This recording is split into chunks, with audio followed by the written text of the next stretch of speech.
This week I've brought on a special guest. Welcome, Sara Leger. Thank you. Excited to be here. Sara and I actually met through a networking group in the fall of 2017. She reached out, was organizing a women's wellness retreat, Fearless and Fit, and needed some speakers. And the reason I brought Sara on today was, one, she's so inspiring and she jumped and let the net appear. But what we're going to focus on is starting before you're ready. So Sara, if you'll give a little background, where do you live and what do you do? Yes. Well, first of all, thanks so much for having me. This is super exciting. I think this is my second podcast ever. So excited to share my story. I know they're really inspiring to hear others. So thank you. I am new to Colorado, moved here in May, and now I currently live in Fort Collins. And then in terms of what I do, I think you might have also said that. So I work full-time for a semester at sea. I'm lucky enough to plan alumni and parent trips. So I travel all over the world. I know that you're a big traveler. I travel about 7 times a year. And then when I'm not doing that, I am, as you said, starting to plan a side business and taking some jumps into retreats and other events. So give a little background. Where did the idea come from and what led you to act on it? So I sort of say the same story. I am a former event planner. I spent 12 years in that space. And so my first retreat, Fearless and Fit, I knew I could do it from a logistical standpoint. I knew I had those skills. But doing a retreat was always something I wanted to do. But I spent a year talking about it, talking about how I wanted to have my own business, talking about how I was going to have a retreat, and always saying, like, I'm going to do these things. But time would pass and I never would do it. And so one day I was in a yoga class. I try to be in the moment in these, yoga classes, especially restorative yoga. But I think, like a lot of people, I end up making my grocery list or my, list of to-dos instead. And I don't know, I just was sitting there on the mat and I had this epiphany, like, you know what, Sara, put your money where your mouth is. It was November. And I said, so much change had already happened that year. I wanted to do one more thing that would go out of my comfort zone. So I spent the rest of the hour thinking through the retreat. Where would I have it? When would it be? What would it be like? And I didn't even focus at all. But I wish I could kind of describe it more. I just finally decided, right? Like I had these thoughts, but I just decided in that moment, screw it, I'm going for it. I know I can do this and I'll figure it out. So that's what I really want to touch on is you didn't know the hows. You weren't focused on the hows. You had this idea. You didn't even know how you were going to get there, but you went for it. So what was that like? What was that going through and just having faith that, all right, this is going to work out? Yeah, I think a lot of people are facing the same struggle. I continue, right? I just finished this retreat and now I'm like, what's next? And now I'm nervous. And as I do more research to figure out what to do, I'm seeing all the competition and that there's so many other people out there doing this. And so you start to talk yourself out of it. But for me, I had that initial excitement. I went home, I whipped out my computer and started to think through what it would look like. And I put it out to the universe. It was the longest night ever. I couldn't fall asleep. I was so excited. But I woke up and I had already received a few emails back and people who were like, this is awesome. One of which was Ashley Tracy. She was one of our speakers as well. And she didn't even know me. I had asked her for an informational interview a while before that, and that was it. So having those 2 people write back to me and say, like, great idea, this is awesome, was enough for me to say, okay, I'm on to something. And then I spent I planned it in 11 weeks and I spent the next 11 weeks figuring it out. I had never marketed before. There were so many things I had never done before. But when you do it under such a tight timeline, and that was another thing that I did, I purposely did it in such a short amount of time so I wouldn't overthink it. I think oftentimes we think we have to have this huge strategy. We need a year to plan it out and do all this research. That's how I normally am.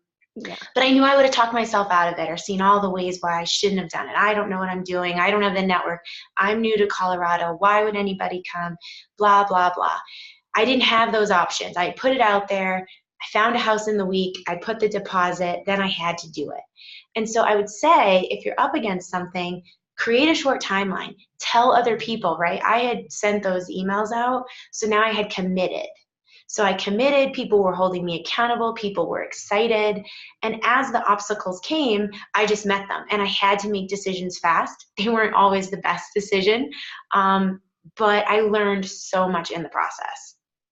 Well, and one thing we've touched on before and we talked about at the retreat, that it's progress, not perfection. I think, and I have Mm-hmm. another friend that he has these grand ideas and he wants to make his own luxury retreats, but he's like, I think I need at least 8 months of planning. And I'm thinking Sara did it in 11 weeks. Yeah. And I think that's what happens, that you give yourself such a cushion that it becomes analysis paralysis and then it never Mhm. happens. Yeah, so I wouldn't recommend planning a retreat in 11 weeks, but it's possible. But I think the bigger message here, I think that the nugget, the takeaway is that if you have a nudge, go after it, right? Like I happened after this retreat, I had 3 days off, 3 days where I didn't do anything. I was just coming down. But I remember I was looking over to my calendar that was on the right, and I saw that in, what was that, 6 weeks, there was going to be International Women's Day. And just once again, something inside of me was bubbling up and was like, you can't let that go by without doing an event. So boom, I didn't even have 3 days off. And there I am that night, same thing. Actually, it was a Thursday night, same yoga class. I think I'm never going to that yoga class again. Every time I go there, I have another idea. But I just decided to follow the nudge. So I think if you have the nudge, don't overthink it. It sounds funny for me to say that advice because I'm probably the most analytical overthinker possible. But you don't want your perfection to get away of your progress. And nobody knows what's in your head but you. And that's a little event trick. Oftentimes we think, oh, think of all the things that went wrong. And I say to myself, yeah, but how many of those did other people even know was supposed to happen, right? Nobody knows what you're supposed to is. So don't talk yourself out of it. Get outside of your head. Seek resources, seek help when you need it, but just jump. Just jump, jump, jump, jump, jump. And the more you do, I was reading You're a Badass this morning. Amazing book. I know you love that. And she was saying, you know, the learning comes in the doing, not the thinking. And I think we all think we need to think, and then we'll know, and then we'll jump. No, jump, and then that's when you'll actually learn and grow the most. I couldn't agree more. Can you touch a little bit on the obstacles so during those 11 weeks, obviously things happen and I'm sure you were overwhelmed and high stressed and whatever, but what did you do when you're butt up against an obstacle? How did you get through them without just, wanting to let it all go? So it was really interesting because I announced the retreat 6 weeks. I announced it in December. So try announcing something in holiday season, asking people to spend several $100s. They don't even know who you are. To go in the snow, mind you, potential snowstorm. I was really nervous. I think marketing was one of my biggest struggles. And every day, why is anyone signing up? Oh my God, oh my God, oh my God. There were countless struggles that I faced. I had never made an ad before. I mean, there I was in PowerPoint, which is just the worst idea. And then luckily, a friend said, "Oh, had you heard of this other app?" And then I was on my way. And so there were countless struggles, and I won't get in the weeds of what those were. And don't get me wrong, there were times where up at night I'm like questioning, well, is it too much money? Should I have done this? Like you question everything. But so those moments will happen, and it doesn't matter how, even if you have the perfect idea, the perfect product, those things are still going to happen. And I believe that the universe sometimes will test us to see how bad we really want it. So it's not even that it's the wrong decision. Sometimes I think you may have that feeling in your gut. Don't always trust it. Sometimes it's doubt, or it's the shadow side, or it's the devil, or whatever you believe, right? Like the anti-universe, it's just testing you. And so when I had those moments, yeah, sometimes I would cry, sometimes I would, have a low point, but I would go back to, why am I doing this? Why did I start it in the first place? And I leaned on people. It's okay to ask for help. I reached out to people who had done it before. We bounced ideas. Sometimes a good cry with my mom, and we worked it out. But honestly, as soon as I started to come to the other side, immediately I would get a registration or a sponsor would sign up. Like, it was amazing to me how immediate the positive would come as soon as I switched my mindset. And so you can't think that it won't happen, but have tools in your toolbox so that when it does, you just like keep on keeping on and have the faith. So overall, I think we all know the retreat went really well. But what was the silver lining, the biggest lesson learned, what was the biggest takeaway for you? Oh, there were so many takeaways. I think that you're powerful beyond measure. I Mm. think that there were many just logistical things, right, that I learned about retreat planning. But I would say the aha moments for me were, I can do this. I can plan a retreat in 11 weeks. That means pretty much anything is possible. People believe in me. I convinced 8 people, thank God you were one of them, to follow me on this crazy journey in a week's time with no website, no business, no previous experience. And multiple people had written to me and said, like, Heather, I know you were at lunch with me a couple days ago, and Danielle said, I could just feel your energy, and I wanted to support that, right? So when something is the path that you're really on, people notice that. They want to be around you. They want to be a part of it. So I got a lot more self-confidence. I learned, I think I would have quit. The old me would have quit, honestly. And I kept going.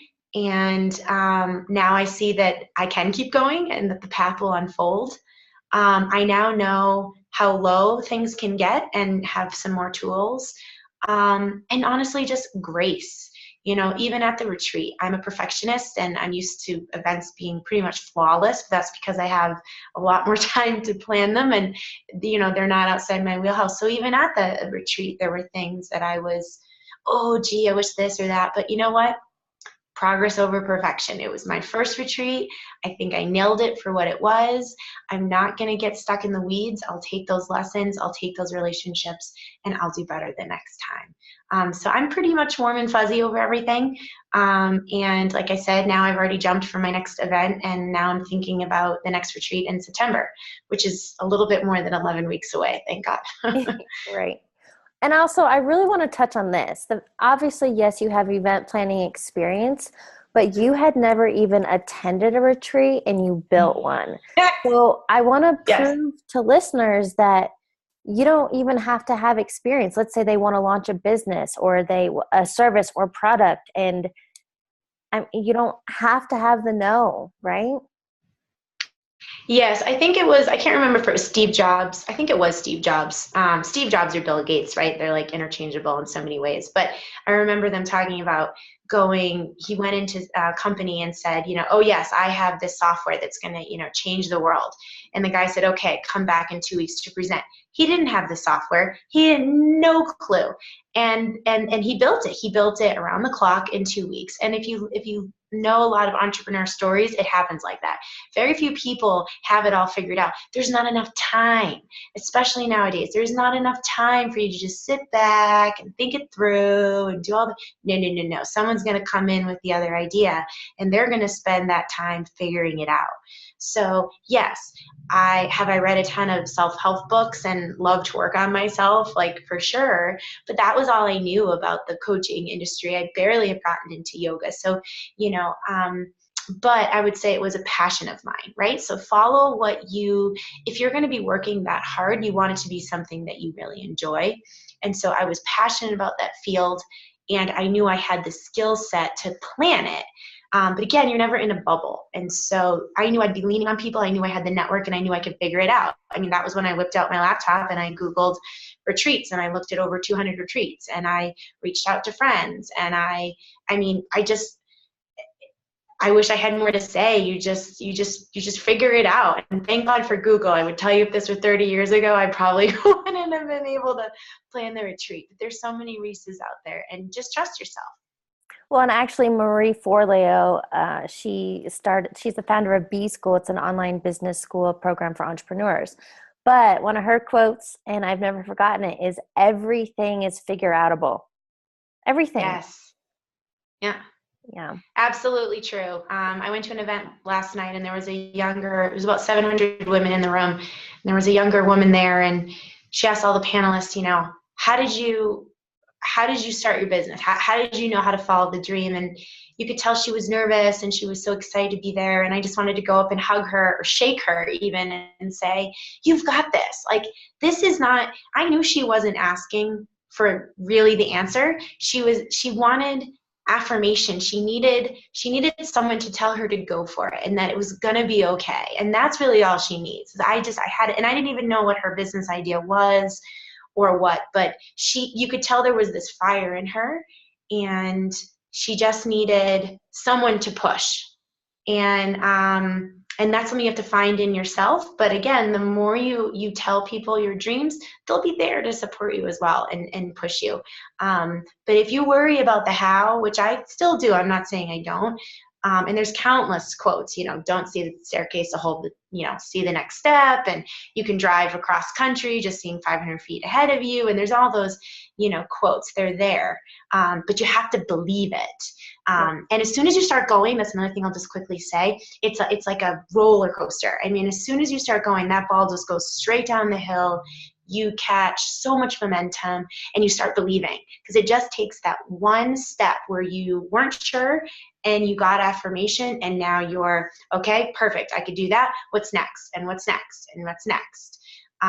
So find an easy win. Let that momentum go and believe in yourself. Love it.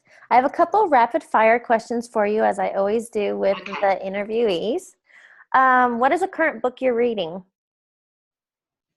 So the You Are a Badass book is one that I've just started reading now, and I absolutely adore it. It's self-help, but in a very relatable way, and she's done so much research herself, so it's almost like you can just read this one book. You don't need to read the 20 others that she's referenced. She's put it all into one. And the author is Jen Sincero, and I found out just this past week, and that's how you pronounce it, because I just finished listening on Audible to her other book, You Are a Badass at Making Money. And Jen, she's great. She's blunt, to the point. She is relatable. She like dumbs it down. Anyone can get it. Yeah. Awesome. What is a quote or motto that you live by? Well, I think of ones that I'm trying to live by more than I haven't quite figured it out. But a simple one, like simply live. Just be, find joy in the day to day. One of my big intentions this year is to be present. And I tend to always be such a forward thinker. I'm either overanalyzing the past or I'm worried about the future. And my life is passing me by sometimes, I think. And so just taking that moment to feel joy in the day to day, that it can be, washing dishes. You can't live your life in milestones. That your life is in between, honestly. And so just simply live, just being. I love it. And you know what I found? Actually, being present, living in the present moment is something I'm working on as well. But it seems to be a common recurrence. A lot of people are trying to live more in the moment. So that's awesome. Exactly. All right. I want to leave on one final note.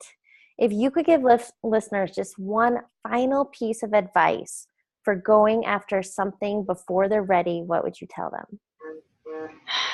I would, just like that girl, I would go up and give you a hug and kind of shake you, and just say, you've got this. You really got this. Take a baby step. Go for it. Another thing I would say is ask yourself, what's the worst that can happen? This is a coach had told me this. So, okay, well, no one's going to come to my retreat. Okay, so then what would happen? So then I would lose $1,000. Okay, so then what would happen? Well, I'd find another event and make that money up. Okay, then that would happen. Oh, well, then that would be a success, right? So you have to keep going again and again and again until you get to the absolute worst case scenario, because most of the time it's nowhere near what you've built in your head. So just take the chance. 9 times out of 10, it's going to go fine. If it doesn't, lesson learned, and then you're a badass and you can make the next one even better. So I wish it was more prolific. Nike nailed it. Just do it. So that's my end advice. You've got it. Love it. Sara, thank you so much for joining me for this week's episode. Thank you so much. I really appreciate it. And I love following you, and you're doing great work. So thanks for all you do for women and for folks out there in Colorado and beyond. Yes. All right.